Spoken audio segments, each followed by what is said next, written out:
Hello, everybody. My name is Ron Megaron, and this is Just a Little Guy. It's a podcast in which I collaborate with some of my favorite folks from all around the world to whip up a brand new batch of beasties for all your creative needs. I normally jump right into the first segment to meet our guest, but there's some housekeeping that needs doing first. It's nothing too bad, but it is something that needs to be addressed. This will be the last weekly episode for a while. As much as I hate to change the release schedule so soon after starting, I am still in the midst of a job search, which requires a lot of attention. Just a Little Guy is basically a one-man operation, and as you can probably imagine, it takes a lot of time to conceptualize new prompts, invite guests, edit the podcast, post it everywhere, all the podcast things. This is meant to be a fun little thing that I would like to grow into a full-time job eventually, but it's still in its early stages, and I still haven't totally settled on a format yet, so it's unlikely to become a reality for some time.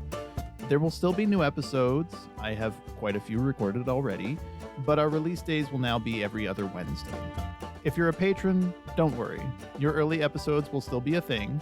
They just might be a little more staggered than previously. If I can, I'd like to just release them as quickly as I get them done, so be on the lookout for new content. Thank you for understanding, and now let's meet today's guest.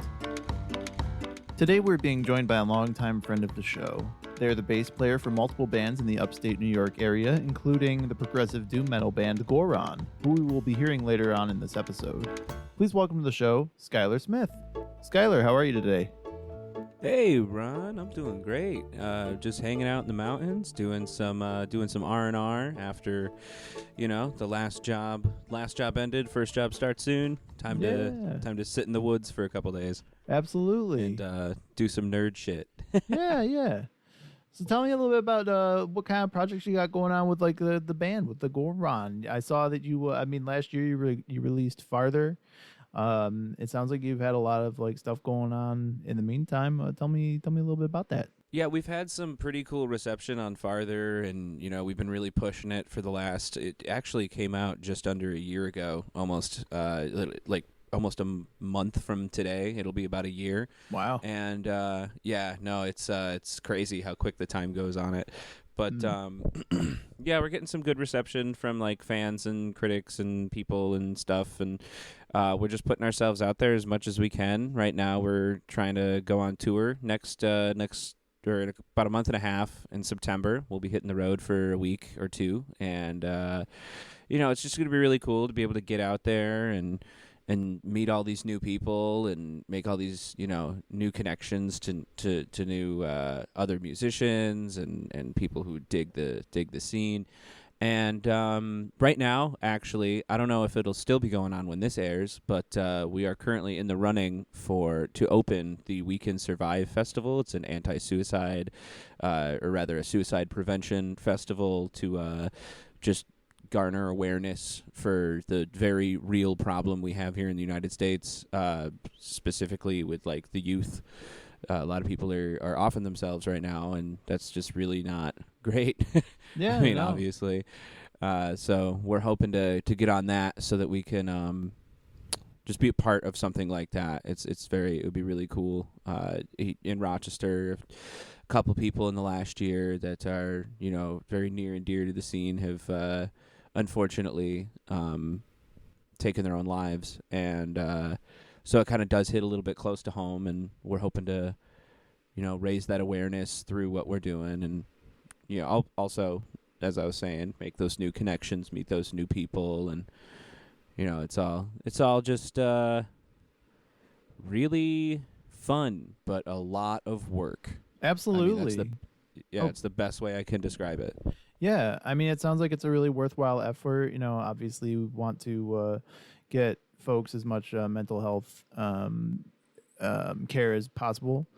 And yeah, it's really easy sometimes, especially, over the last few years, for folks to get down in the dumps, not even just down in the dumps, but to feel like outright hopeless. So this is a really important message, not only to me, but I feel like many people, and it sounds like it's really good work that you're doing there. And hopefully you'll end up winning. Full disclosure, this might get cut, but this part right here where I'm saying right now, But your episode will go public on August 14th, which means that August 7th is going to be the Patreon release date. So when does this run until? The contest runs until September, like late September. So yeah, it'll definitely be in there. So yeah, it'll still be going on then. Okay. Well, that's great though. And also, I do want to just real quick while we're in this edited part, I don't mean to cut you off, no problem. There's like 4 dogs that live in this neighborhood and they love us, so they will be coming to the door and barking at us to come play like children in the 90s. Okay. So like if you hear that in the recording, it's fine. It's okay. I don't mind if there's dogs if you don't, but yeah, just Sure. a fair warning, there may be rogue waveforms of dogs barking. Yeah, no problem. I'll try to clean it up in post. And worst case scenario, I am fairly certain that most of the people that are listening to this love dogs, so shouldn't be an issue. They should. Everybody should love dogs. I completely agree. Dogs are fantastical creatures that we are not worthy of. True.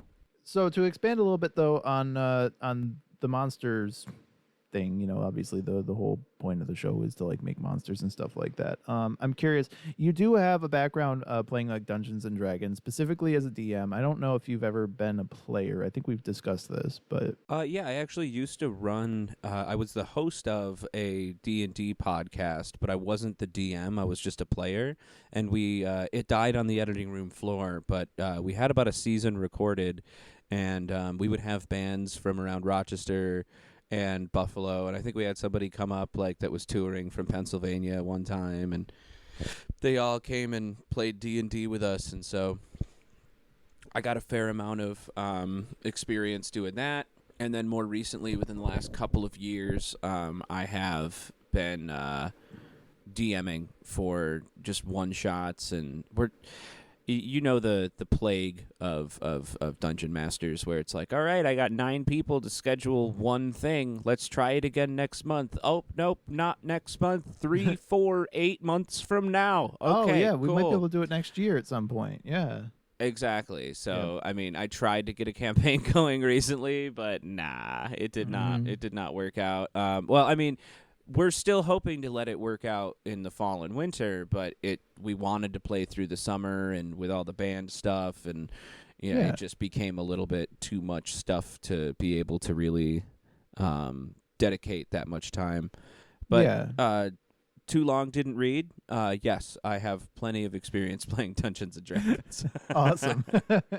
And you have played DM before as well. I mean, you DM'd like the first little one shot that I ever did of Dungeons and Dragons, and I can agree that generally speaking, trying to schedule one of the like sessions is just like herding cats. Oh yeah, but if those cats weren't domesticated. Yeah, exactly. If they were like feral cats that also happen to have ADD. And hate you for some reason. Yes. But given that you've had like a lot of experience setting up encounters and, you know, things like that, how do you go about designing such a thing? Do you design for what scares you with regards to like what monsters you use? What goes into your encounters? Typically what I'll do is I'll try to keep the setting in mind. Like, I don't know, things like beholders and liches and like what's a little beholder called? I forget. But those guys. The little just, like, beholders. Yeah, the little ones. The I don't know what they're called, but the little guys, the little ones. I don't remember what they're called. But those guys could pretty much show up anywhere. They could just tear rifts in the space time and step out, you know. And so I just Googled it and it says that they're called gazers. It looks like gazers. Yeah, that's what it is. Tiny. Instead of having like beholderkin. Yep. They're little baby beholders, and I like to throw those out there just randomly sometimes, but like a lot of times you have to keep in mind where you are. Like, you're not going to see a fish monster in the woods, and if you do, there's something weird going on. So like I kind of usually start with the setting, and then from there I usually I'll either have something in mind, or if I don't have something in mind, I'll roll for it. I love to roll for my encounters because like it makes it more random for me, kind of puts me on the spot when it comes to like actual gameplay. Like I've had a D4 before, and I'll be like, all right, are they gonna run into like zombies? Are they gonna run into like a necromancer that's controlling zombies? Are they going to run into bugbear? Let's roll the die. Let's see what happens. And then I'll have monsters built for each one of those, and there we go. You know, if it's a necromancer, well, I don't really have to do a lot of dialogue now. Awesome. No, he just says, "Hey, you corpse over there, come on back up." You're back in the game. And if it's just a horde of zombies, then maybe this can turn into something else. You know, a lot of my D&D is like I'll write maybe like one potential maybe thing that could happen, and I'm sure you know, as somebody that has run games yourself, oftentimes that will not be what happens. Oh yeah. So you just kind of go with the flow. Like when it comes to monster creation and encounter design and stuff like that, like I said, a lot of it is the same thing. A lot of it is go with the flow, have that D4 handy, have that like D12 handy if you have a few ideas, but for the most part, I try to make it as calculated and uncalculated as possible for both myself and the player. Yeah, absolutely. It's best to. I think that's the best way to kind of go about it. Is you try to keep it as simple as possible, and also still effectively like terrifying. I would say is the word that I would use. Okay. Yeah, for sure. Yeah. You definitely wanna put some fear into the into the party. Yeah. When you introduce a monster.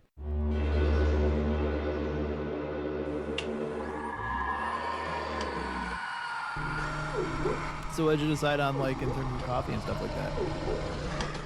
It's just a cup of, I think it's called Wide Awake Company, and it's their donut shop blend. Yeah, I got it at Tops in Sandy Creek. It was the cheapest coffee they had because I forgot to bring coffee. Nice. All right, it looks like the Monster Mac is finished, and rip. Okay. This is how I run this show. It's very professional. You were talking about the dogs barking earlier. I got the Monster-matic running in the background, so we all have our struggles. Thing, sounded like I was in Disney World because I'm wearing headphones, so it was like a 4D experience. It was nice. Oh yeah, for sure. It's just like you're right here, like in the studio.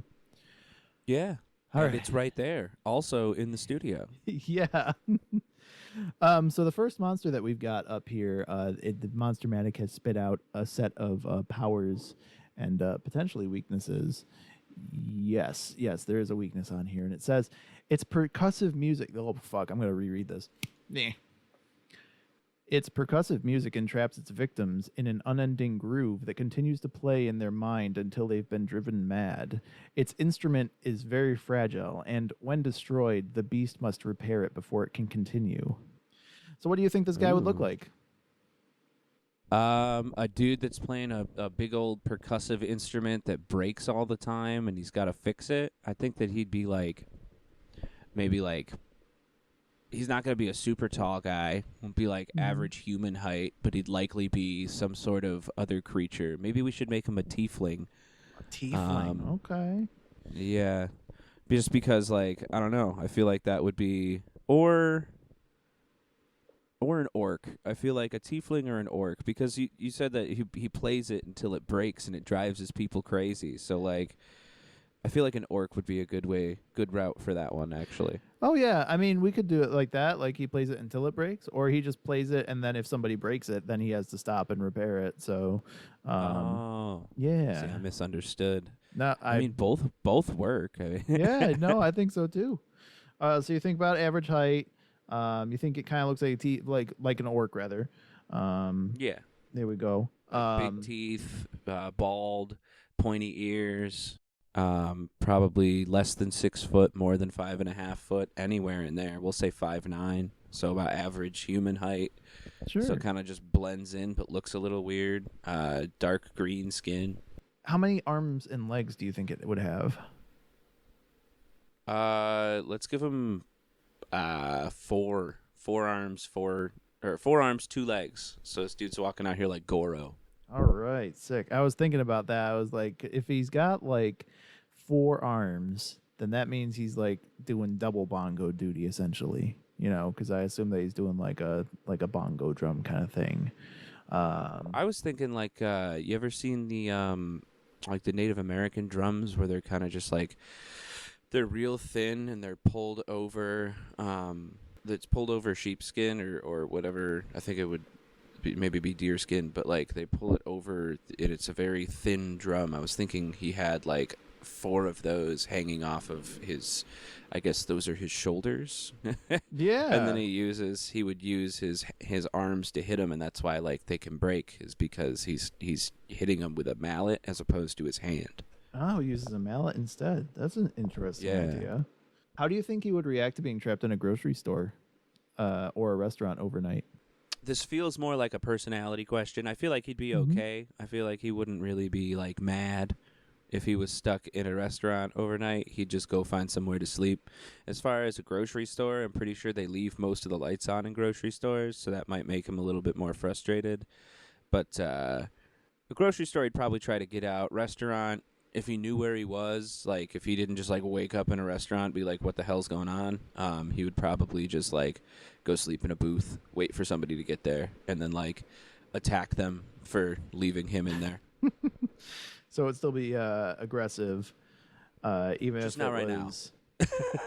Like, do you think he would like adopt that setting as like his new lair? I guess. What if he did it with the basement? Like it's where all like the I'm imagining this one basement this bar I worked at where you would go downstairs and they had like a champagne room and they had like it was all set up where the main lane when you came down was just all storage. It kind of looked like the catacombs. And then there was a middle lane accessible by a hallway. And to that middle lane, like you would go in there and it was almost like an apartment was set up. So if the basement of this place kind of looked like that, I mean, now we're kind of designing monsters and restaurants. But but if surprise, the basement... that's the secret second motivation of this show. He's just a little guy that works with Gordon Ramsay. Yeah. But it's fucking raw. Yeah. It's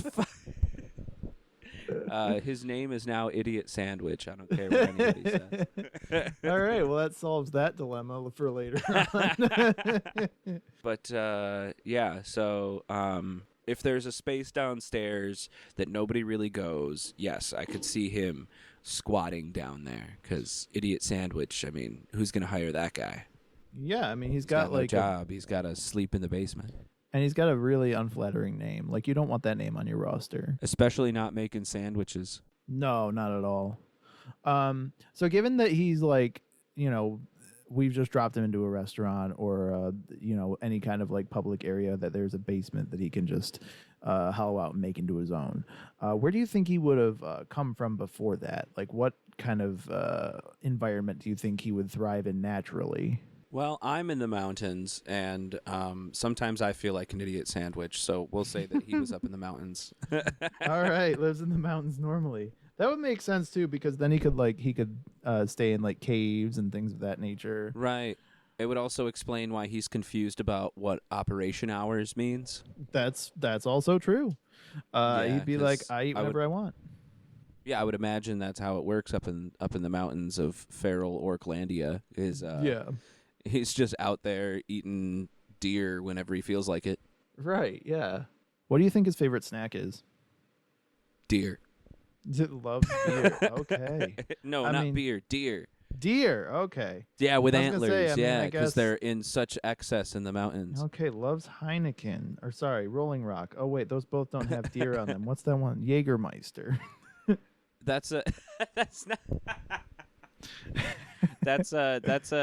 What is it called? What is Jaeger even called? I think it's just a liqueur. But that's not even a beer. You're thinking maybe Moosehead? Moosehead would be a beer that has a moose on it. Yeah. I mean, either way, I'll take their money if they want to sponsor me, because I'm not above that. Moosehead. Yeah, Moosehead, come on over here. Give us a sponsorship. I don't really care if you get in trouble for it because I say trans rights on my podcast, you know?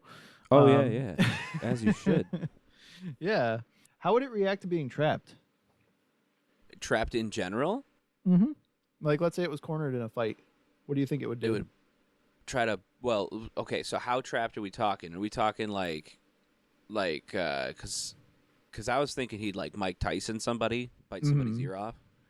If he was like grapple trapped, if he was trapped as in like he's trapped in a place, based off of the last personality thing that I said, where he would just like sleep in a booth or hollow out something in the basement, wait for somebody to get back and then attack. I think that he would realize if there was no way he could get out, that he could just like chill and somebody would be back to check on him later. And then, I mean, he may be named Idiot Sandwich, but I feel like he might try to be like a little cunning with whatever guard or person that comes to check on him later. And if he can't, like I said, Mike Tyson, bite their ear off. Okay, might try to be cunning, might just try to go and bite somebody's ear off. Sounds good. Sounds like an orc. I don't know. That's true. I was going to say it sounds very much like an orc. How would it react around children or the elderly? Loves them. Loves Total children. sweetheart. Okay. Yep. Total sweetheart with anybody that's not a regular adult person. Total sweetheart with old people and children, but and anybody that's just like cool. He's chill. He's calm all the time, unless he's trapped in a restaurant. Like that was a very specific thing. Like he's getting trapped in the restaurant, and they're like, now he's mad. But when he's not mad, he's just a regular guy. So He's just a regular guy with 4 arms. he's just a little guy, you know? Yeah, he's just a little guy. He's like shorter than average height. He's an orc, you know? Yeah, well, no, he's legally different Legally from distinct an orc. from an orc. Yeah, yeah. We'll call him an arc. An arc. Okay. It's We're gonna- ARK. We're going to call him an arc instead of an orc. Sounds good to me. I'm going to write that in instead of Idiot Sandwich. This particular one is called Idiot Sandwich, but we're going to call him an arc. Shove that up your ass, Gary Gygax. Yeah. You dead bastard. Oh, shit, I forgot he was dead. Yeah, yeah. He's going to... Who owns it now? What is it? Wizards of the Coast. Yeah, Wizards of the Coast. That sounds like a jazz station. Not to be confused with Stars company, Lizards of the Beach. Oh, that sounds like a company that won't sue you for saying 3 letters next to each other. Nope. I like that company more. Yeah, no, that company is much better. They have their own tabletop game called Basements and Big Lizards. It might seem very similar to another very popular role playing game, but it's not. It's got that Pathfinder rule. And also, every short rest, you have a dream about a dance party, and that is that is what legally differentiates it from anything else. Is you have a dance party, and then you have to interpret the dance party. Yeah. No, it's no other tabletop game do you have interpretive dance parties in your dreams. All right, Exactly, and it's like happen. it's not even a regular dance party; it's an interpretive dance party. Yeah, and arcs have those all the time. Yeah, like, it's that's just, all they do. It's a fact of their life. They just whenever they need inspiration, they go to sleep, and then they see the most beautiful dance they've ever seen. Yeah, and it tells them everything they need to know because they've interpreted the interpretive dance. And then they wake up and they stretch out their forearms and they step out of bed and they make sure they're not trapped in the basement of a restaurant and that there aren't any regular aged people around. And then they just go on their way. Yeah, makes a lot of sense to me. This monster is Absolutely. totally logical. Okay, Yeah, absolutely. so there you go, folks. There's the arc. Let's move along to the next one, I suppose. Hey folks, it's your old pal Ron, just dropping in to remind you that if you're enjoying the show, you can support us monetarily over at patreon.com/justalittleguy. For as little as $3 a month, you can enjoy early ad-free episodes of the show, and for $5 a month, you'll gain access to our secret ballots to determine which little beasties get their own stat sheets. You can take a look at all of our offerings and sign up today at patreon.com/justalittleguy. That's lil, as in little, after you've said it so many times that it started to lose all meaning.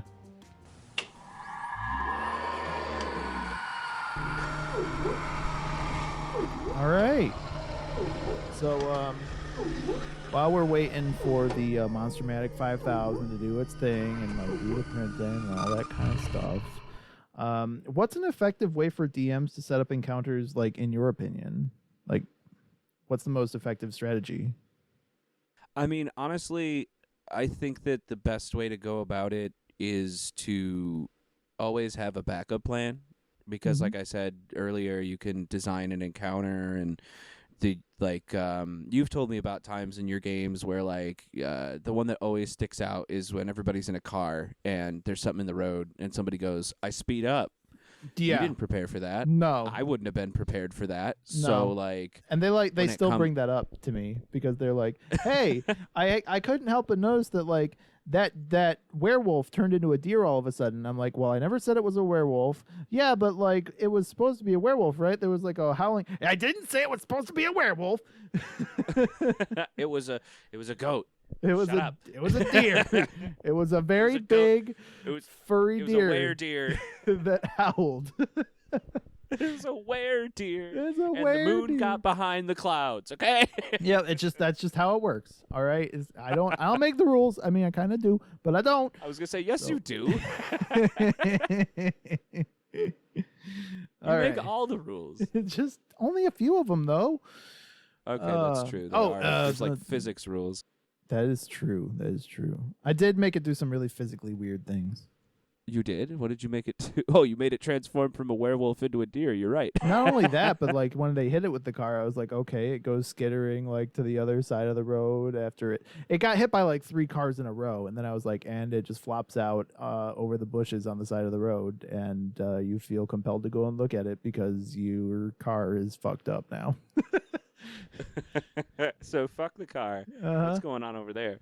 But yeah, and honestly, that's a prime example of the best way I think to set up encounters is to set them up where if they don't take the bait, you can just put the bait somewhere else, and not in a way that's torpedoing because nobody likes a torpedo, but the game I'm running right now, the tabletop game that is based off of a certain video game developer's magnum opus, which I won't mention because I don't want to use both. Okay, edit this out. Are you talking about the Legend of Borgdal? Sure. Edit this part out. I don't want to say because we've already said Goron, and I don't want them to get sniffing. So just edit that part out, and I'll say this part here, and we'll start it right here, and I'll repeat what I was saying. Like this one game that I'm running right now that's based off of an old video game. We went down into we're in a town that's known to be in this video game, and there's this particular tunnel that leads to a particular building, and there's nothing going on in this this building, but everybody seems to think that there is. I don't think that they're able to tell what the game is from the windmill, but okay, go ahead. Yeah, well, there's this windmill, and they want to get in the windmill, but the door is locked because I'm going to use the windmill as a plot device later, but I don't want them in the windmill. So they're down in the catacombs trying to get to the windmill because a character that would know that the catacombs leads to the windmill said that they know that the catacombs lead to the windmill. So they're currently in the catacombs, and I then had to, I didn't expect them to go into the catacombs. So I was like, all right, how do I make, the zombie that was going to be in the graveyard appear in the catacombs? Well, that's easy. It's the catacombs. It's just that there's zombies down there sometimes. But, a lot of times, or sometimes, rather, it can be a little bit more difficult than that. But just as an example, always be able to move your encounters to where your player wants to play them because they want to play that. They just don't know about it yet. So one YouTuber that I really like is Ginny D. She gives a lot of really good advice when it comes to that stuff because she was, when she started her channel, she was kind of like a newer DM, and So she kind of documented a lot of her journey and what she learned as a newer DM, and that was one of the biggest things that she taught me was if your players don't want to do your encounter right now, it's not that they don't want to do your encounter, it's just that they don't know that you've planned the encounter. So you need to, as the storyteller, fit that encounter into the story without interrupting their, like, knack for exploration. The whole point of the game is exploration. So like Right. you got to let them discover those things on their own. Yeah, exactly. You can't just be like, "Hey, I'm just gonna plop this right here, okay? Don't even worry about it." Like, it doesn't make any sense that you're gonna find this thing here, but it's here. But yeah, no, sure, I kind of thought about that before as well, and I think that that's something that a friend of mine told me is that like, if you have a fork in the road, and you want your players to go to like the encounter, you know, just wherever they go, that's where the encounter is, essentially. Exactly. Mm-hmm. And this is going to sound a little silly, but like my roommate has like I guess an idiom that he says, like, if you see a fork in the road, pick it up. Yeah. Like, you never know when you're, like, if you see a fork in the road, pick up the fork, because you never know when you're going to need to dig in later. So like, that's a great. It's perfect. Like, that's kind of like taking that Ginny D advice and kind of proverbializing it.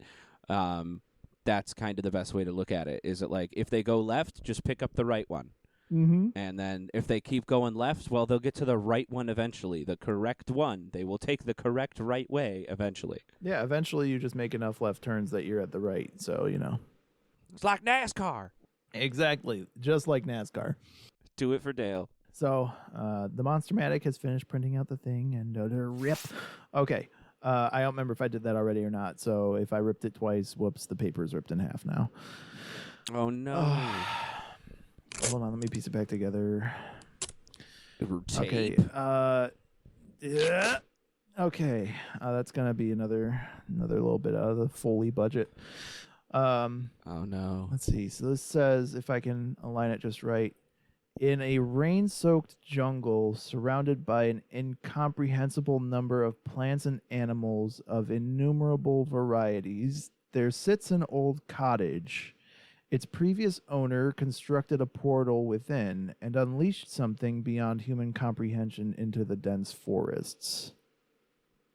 I gotta say, for having torn up that paper, I read that pretty all right. Yeah, that was pretty solid. It sounded like if it's receipt paper, it looks like it's receipt paper. So like you just ripped it down the middle. You just like 5 lines of text just lined up perfectly. Yeah, it's kind of wild when that works that way, right? Like it's almost like I just ripped it. Yeah, yeah. It's those great schools, man. Oh yeah. But yeah, he's in the forest, and it's been unleashed, and it's like this crazy. It sounds like when you said in the, or not the forest, it's in the jungle. We're in the jungle. Yeah, it's in a rain-soaked jungle. Mm-hmm. Ooh, okay, that's pretty dope. I'm excited about this one. Yeah, came out of like a little portal that some guy set up. Do you think that guy has been heard of ever since? I think that it would make sense if he was like a prominent like professor or scientist that like went crazy and moved up into the jungle, and then like no one has heard of him, but he's still kicking around somewhere. Like maybe this monster can like discover him later, but he hasn't been heard of. But I don't want to say he's dead. So he's gone missing, not necessarily dead. Yeah. And it's been like years, right? Like it's been a really long time. Maybe he's built another cabin somewhere, because this forest, or this, I keep saying forest because I'm looking out and I'm in the forest. It's the same difference, I think. Yeah, the thicket is so thick that with 2 C's. With 2 C's and a capital T. Mm-hmm. Lowercase I though. Oh yeah, no, you gotta make it look silly. Always lowercase I. You have to make it look like a band name from the late 90s. Yup, exactly. Like I can't think of any bands. The Cranberries, they did it. Everything was capitalized except for the I in Cranberries. Was it? I didn't know that. And the E. Yeah. Huh. That's so interesting. And some of the other letters, but semantics. Yeah. Everything except for the C, really, when you think about it. Yeah, I guess so. I think the ends were both capitalized. Oh, okay. Because that was the thing, It was like, let's make some of them capital, some of them lowercase. Yeah, we got to stylize this a little bit. Make it fancy, make it stand out. Yeah, it's not the 70s anymore. Not everything's Times New Roman. Yeah, speaking of which, do you think that this thing would stand out in a forest that it's not native to? Yeah, for sure. All right. I really do. I think that it's like this, like, when you said that, I thought of, I honestly thought of Mega Man, and there's this one monster or this one boss in Mega Man that's like a cyberkinetic spider. And so I thought like of something like that, like this like 8-legged thing that's like made of metal and magic that just crawled out of this portal to the nether realm. And that would be like, pretty cool. It's like bright green and like very angular.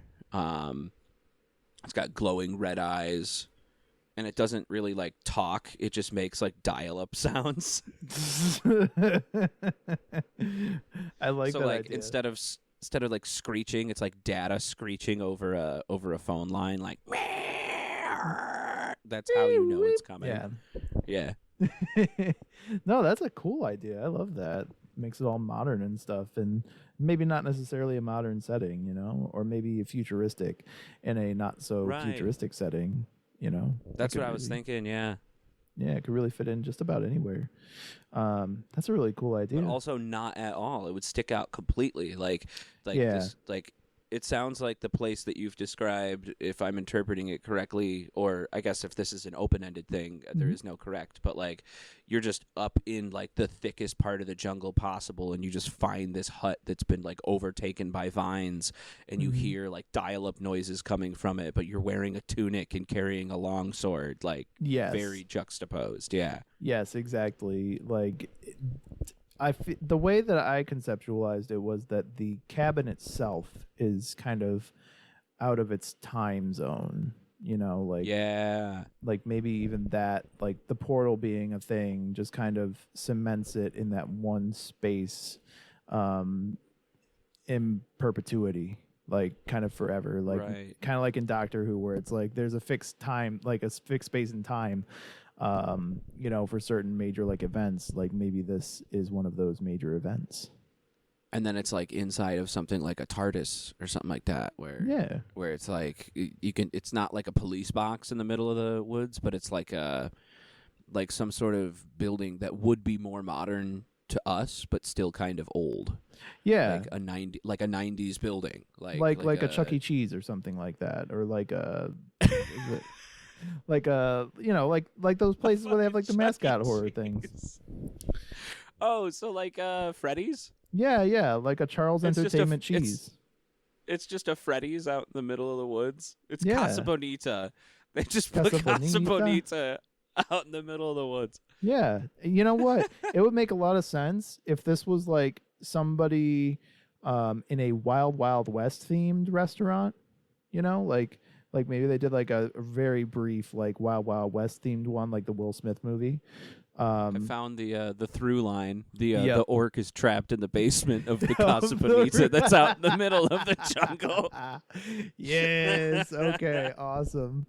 These are all linked now. You can get your special set of monsters on Patreon at patreon.com/justalittle_guy for $5 a month or more, if you choose to be so generous. I think that you can only like pay whatever the tier amount is, but like, still. Send the man some tips. Help me pay my bills. Turn this into a job for me. Yeah. I would much appreciate it. You love it. We love it. We love it. Come on. But that would be really funny though if it was like, to me, like, I mean, you saw Wild Wild West, right? The one with Will Smith? West. Yeah, the one with Will Smith. Yeah, I saw that back like when it came out. Like, what was that, like 2000 something? I'm actually I think it was like 1999, 2000, something like that. But anyway, so the main bad guy in that was a guy riding in a mechanical spider. So, like, my thought is, something like that. What if the scientist, but in the jungle? What if the scientist that was working there, like, tried to conjure something to like recreate that monster, for sales and stuff like that, because of course capitalism, and accidentally summoned forth something like much worse and futuristic. All right, cool. Yeah. And then that makes sense to plagues me all time. Yeah, because like in the way that you're describing this portal, it kind of sounds like it's almost a black hole. So it's like this spot that's fixed in space time, but like Yeah. space and time both bend around it, and that would kind of make the Casa Bonita and like the more modern, like kind of like restaurant or building of our time make more sense, because like he didn't just create a portal that brought this spider through it. He created a portal that brought this whole building through it, and the portal that's left in it is just kind of like an artifact that allows creatures through. I love that idea. Like it's a gateway, basically. Yeah, it's very much a gateway to, like, in Doom, how you can find those, like, you find the rift to hell in the bottom of the power plant that they're using on Mars to, like, they're mining the energy from hell. This is kind of that, but without the mining aspect. They're not taking any energy. It's just unleashing these creatures into the forest, and this one that we're talking about could just be like the first one. Like if I'm ever on this podcast again, we should come back to this. I'm just saying that now and be like, did anything else come out of the portal? Yes, and it was Randy Marsh. Oh no. This one, let's see, what's his legally distinct name is Lord, actually. Lord. Yeah, LOURDDDDDDE. Yeah. So it's Lord. yeah, exactly. Like we're gonna just every time it has to be said by a text to speech thing, you know. Lord D. Yeah, precisely. Okay, so that sounds pretty good so far. What should we name this? What's the word I'm looking for? Arachnid-ish anomaly from beyond the stars. Let's give him 10 legs instead of 8. 10 legs instead of 8. Wow. Okay. Yeah, because you know me, man. The ark we just built, he had 2 extra legs. We got to keep that going. We got no, or absolutely. 2 extra arms. We got to give him 10 legs instead of 8. Yeah. And he's not called an Go ahead. arachnid. I'm trying to figure out how to work Dessa, arachnid, and cyber into the same word, and like this one's definitely, I feel like I'm taking this one a little bit more seriously than the last one. How many, so while we're still considering that, how many eyes do you think it would have? Do you think it would have like standard number for like arachnid, or I think arachnids have like 6 to 8 eyes or something, right? Like they can't turn their eyes, so they just have a bunch of them to look around. They like basically their consciousness just passes through their eyes, I guess you could say. Like I'm trying to look to my left, so I'm using my most left eye. Bearing that in mind, and considering it's like cyberkinetic, I think it should just have like sensors all over it, kind of like how cats have whiskers, and those sensors can see. So it effectively has no eyes. However, it can see everything because it has sensors and cameras like in almost every joint on its body. I didn't expect you to go with no eyes, but no eyes and a bunch of sensors and cameras makes a lot of sense. What about teeth? Does it have teeth at all, or is this like just a big fuck you robot kind of thing? Like it doesn't bother eating people, it just blows them up or something. Well, being that it's like made of, it's both like,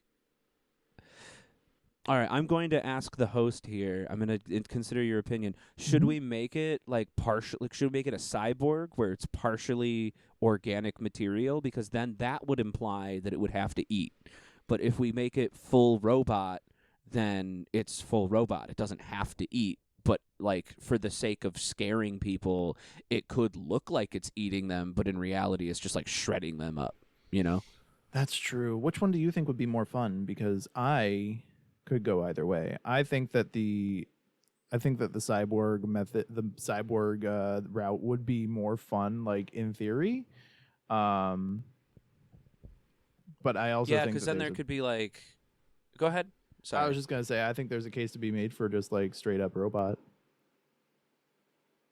Let's go with the cyborg. Yeah, let's go with the cyborg, and then with that, we can have it where like its belly plate unhinges to reveal a set of like shark teeth, like gnashing multi-row teeth. Oh, So that's if it gets great. close, it's like a melee thing, but like it's made of metal and magic, so it can shoot shit at people, like fire beams at them from far away. But its melee is like the bottom half of its body just unhinges to reveal like 6 sets of teeth, and then it just just chomps you like an Iron Maiden. That would be pretty sick, actually. You get too close and you get the chomps.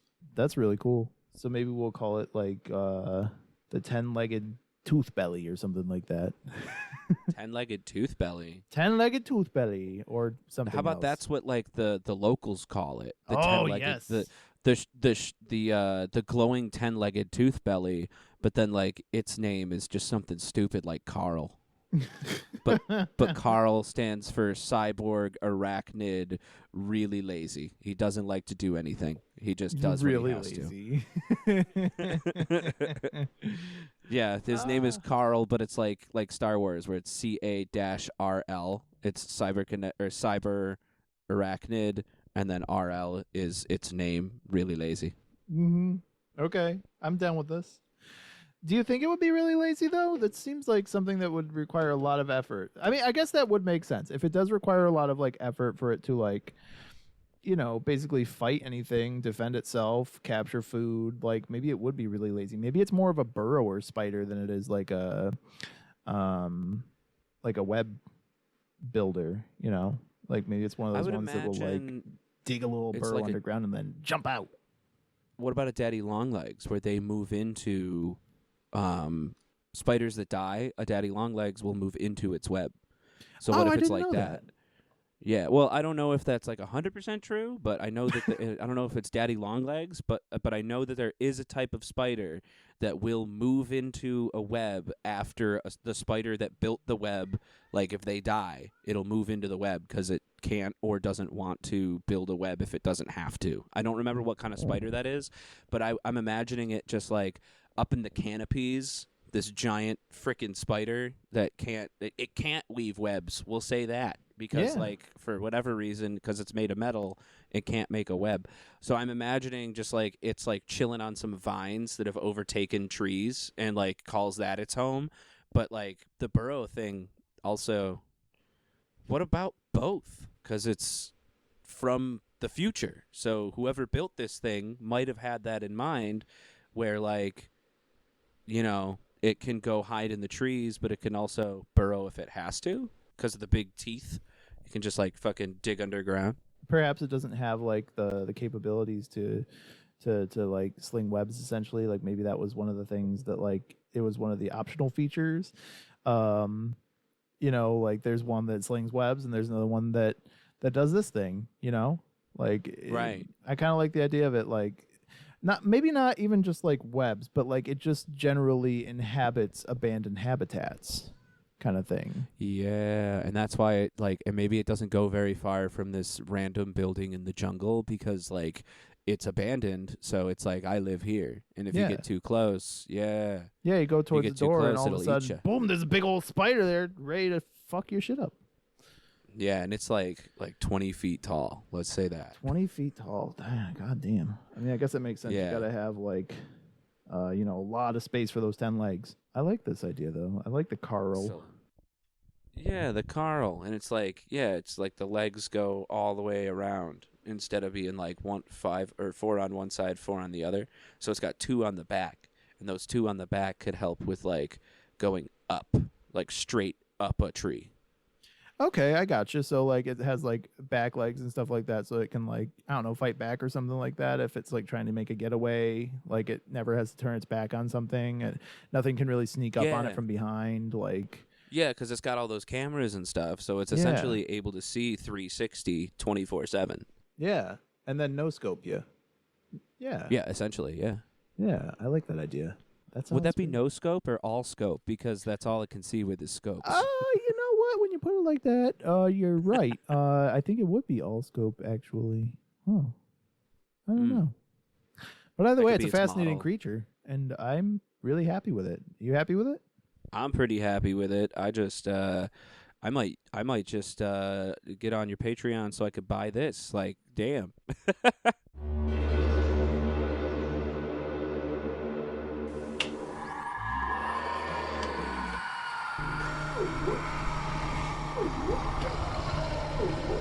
So, yeah, where were we? We were moving on to the next monster. Oh boy, that machine. Yeah, it printed several things while you were gone. Mostly just this one, actually. I was lying. It only printed the one thing. You liar. I know. And it's a fun thing because it's actually a thing from the previous guest, Zoe B. It's a thing from the previous guest? Yes, because I don't know if I told you this or not, but a feature of this show is that I have the previous guest make a name for a monster for the next guest. So it kind of creates a through line or whatever. Well, it also kind of allows for new guests to collaborate with old guests, having never met them ever. You know, that's super cool. So, hi, Zoe. Thanks for the monster. So this is a Zoe B original.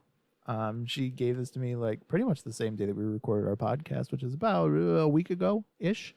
And the name that she chose is the Pig, spelled Pyg or Pyg. Okay. It's up to you, depending on how you want to pronounce it. I like Pyg, yeah. I feel like this is another thing where like there's options to it, where it's like people who don't know the lore might call it a pig because that's what that would spell, but people who do might say Pyg. Yeah. I mean, that's kind of what I was thinking about too. It's like, you know, they'll be like, "Oh, it's a pig. It's not a big deal." Then it's like, "No, you don't understand. It's the Pyg." Well, what's the Pyg? Yeah. So what do you think the Pyg would be? What's the Pyg? What's the Pyg, man? What's the Pyg? You know that you know, I was gonna say something, but I'm not gonna say that because I don't want to. Go for it, please. All right. So as a joke, okay, this is not gonna be what it is. This is not Minecraft, okay?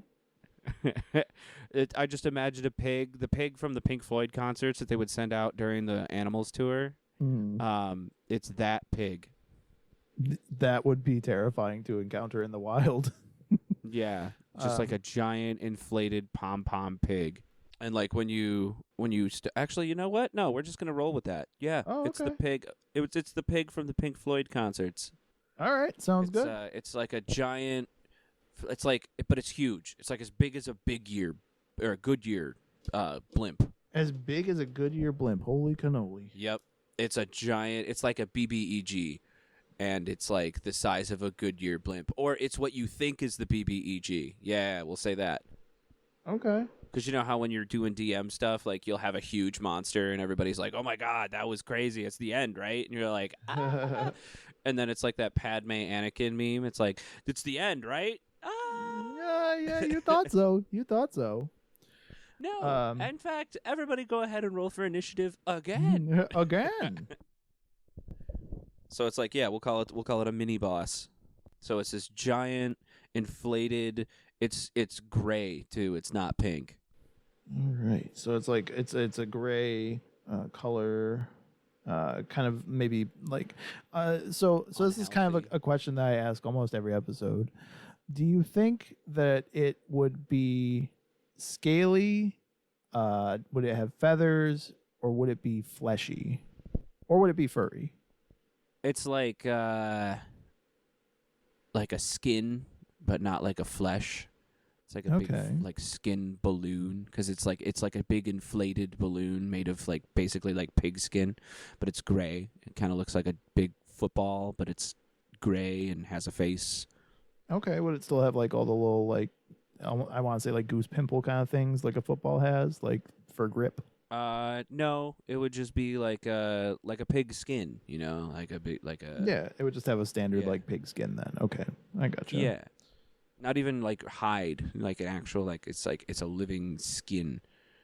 So you said that it's going to be like a false, big bad end game boss guy. Do you think then it would have like a master or something that would I guess supersede it? like, does it work in conjunction with another creature, do you think? Or do you think that it's just its own thing? I think that it's I'm gonna kind of give it this like, you've watched Dragon Ball Z, right?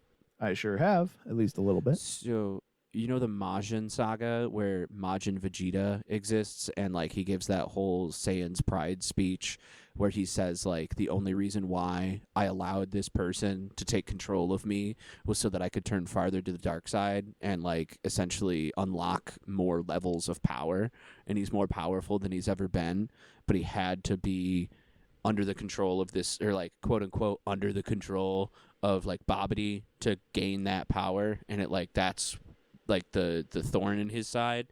I think that could be this, where he doesn't have a master, but he has like an agreement with some sort of other figure, and that's like a source of his power, a source of extra power. Like this thing's huge. I don't even know if it's got like weapons, but the Pyg is not under the control of anybody, but it agreed to quote unquote be under the control to access more power, so it's kind of a source of his power. Okay. So it's almost like a warlock. Yeah, almost. It's like a giant Goodyear pig blimp warlock. Sure. And do you think that it would have like the same kind of cognizance as like a human, or something that, I guess, if it's able to make like deals with powerful figures, that it would be like, it would have the ability to negotiate, I would assume, right? Like it wouldn't just be like under the control. Yeah, I would imagine that it's a very like prideful being, like it's very it's very aware of itself and everything around it. It's a prideful being that is very just bent on having as much power as possible. So yeah, it negotiates with whoever and creates contracts with whoever that will help that occur. And it hasn't been able to find a contract better than the one that it has right now, or rather an agreement better than the one that it has right now. So it's basically, it's being fed extra power by this other creature, but it's able to discern if it wants to do the stuff that the creature wants it to do, essentially. Okay. And so, like, the creature that is supplying this power to it sometimes gives it stuff to do, but otherwise there's no, like, off switch to this, like, help. So he or she or whatever is able to do whatever it wants unless it's time for a mission, essentially. Mm. I gotcha. That makes sense. So then if it's not like on a mission, like you said, it's just able to do whatever it wants as long as it's got the power. Yeah, and there's no like off switch to the power. It's just always there. It's always this like super OP thing. And like maybe this is like kind of playing off that DBZ thing. Maybe this isn't like its final form. Maybe this I was is just what about it to looks say like when it when it has that power. And then like maybe if you get it hurt enough, or if like you puncture it and it shrinks back down, it's like we'll say like maybe it's a humanoid pig, like the pig from Family Guy that goes oink oink. That pig. Yeah. So if it's punctured, it'll shrink back down and it'll lose its like power. Right, but he's still a badass. Like he's still very strong, but it's at that point it's more melee than anything else. And even in the big form, like he just like barrels into people and knocks them over. Yeah. Okay. Do you think that there would be like a symbiotic relationship with its like patron, for lack of a better word? Like, do you think that no, like the patron is just kind of along for the ride? I would think that the patron, like, I know that I'm kind of designing two things right now. I was gonna say, because we're gonna go into the patron after this, I think. Yeah, I feel like the patron, the Pyg doesn't know, but the patron is like kind of life linked to it. So if anything happens to the patron, he can sap life out of the Pyg And so it's like where I was recently watching this anime called Chainsaw Man, and there was this dude that had a sword, and every time and the sword was cursed, and every time he used the sword, it cut off a huge chunk of his lifespan, but the sword was like all powerful and could defeat anything. So I think that it's like that, where if the Pyg chooses to like tap into the patron's power supply, it takes life away from the Pyg and gives it to the patron. And so like then if the Pyg fights too much, then he could die, and he knows that, he's aware of that, but because of his pride, he just keeps fighting. Yeah, I love this. I love this idea. For its appearance. So it's. Are we just going with, like you said, like a big gray variation on the Pink Floyd pig that looks like it's inflated? It's made out of some kind of like fleshy material, and I imagine its skin is also very tough. So like it's very difficult to puncture. Yeah, and the form that if you do puncture, it's essentially like being the big blimp thing is essentially being piloted by the smaller Pyg form, like the humanoid oink form. We'll call it the oink form. Oink form. And so the oink form is essentially floating in the middle of the big blimp, and is controlling what the blimp does. So he's always in there. So it's almost like, but that's like all his muscles and stuff. So his skin is actually what inflates out. And then when you puncture that skin, it decompresses down, and the skin then forms around all the muscles and bones that are actually like floating, like free floating, being controlled by magic, essentially, in the middle of this giant ball blimp thing. Wow. That sounds kind of terrifying, actually. Yeah. That's, I wouldn't want to encounter that. No, not at all. Is that the point of this podcast? You just build stuff you don't want to see, and then you make it seen? Yeah, exactly. We create a brand new batch of beasties for all your creative needs. That's super cool. I love this podcast. I'm going to listen to all the episodes. Thank you. Always. And if you're listening right now, I hope you will do the same, and also support us on Patreon at patreon.com/justalittle guy. Sign up, dude. This guy's got to have more time. Let him edit on Wednesdays. He's got to work on Wednesdays right now. Yeah. Well, I mean, if we're talking about right now, I don't have to work at all. That's true. And I mean, same. But like, make this Ron Stay job. Yeah. # quit your job 2023. Give me some funds. I didn't quit mine. And I will got give laid you off. some monsters. Yes. Exactly. Okay. Do we need to add anything else to this guy? Do you think we need to give him like do we need to color in the patron a little bit more? Or do you think the patron could be like more malleable towards like whoever is making is employing the Pyg?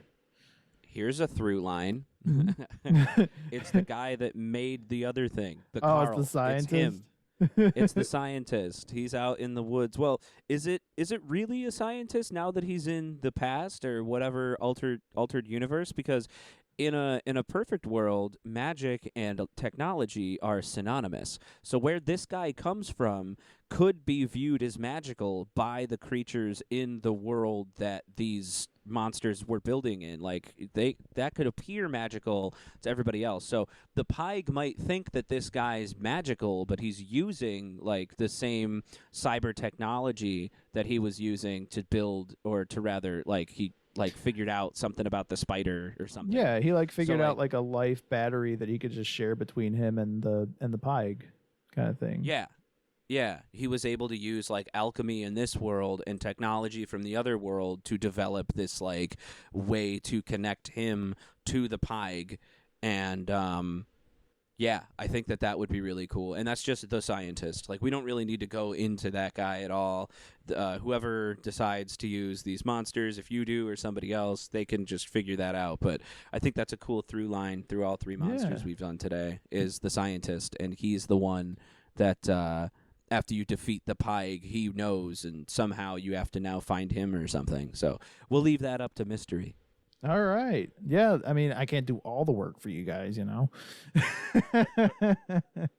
No, but that sounds great. I love this idea. This is a really interesting one. I didn't think that we'd be able to like do a thing where like we linked all the monsters together, but like it looks like we did. So, great job. This was a lot of fun. Hey, thanks. This was a lot of fun.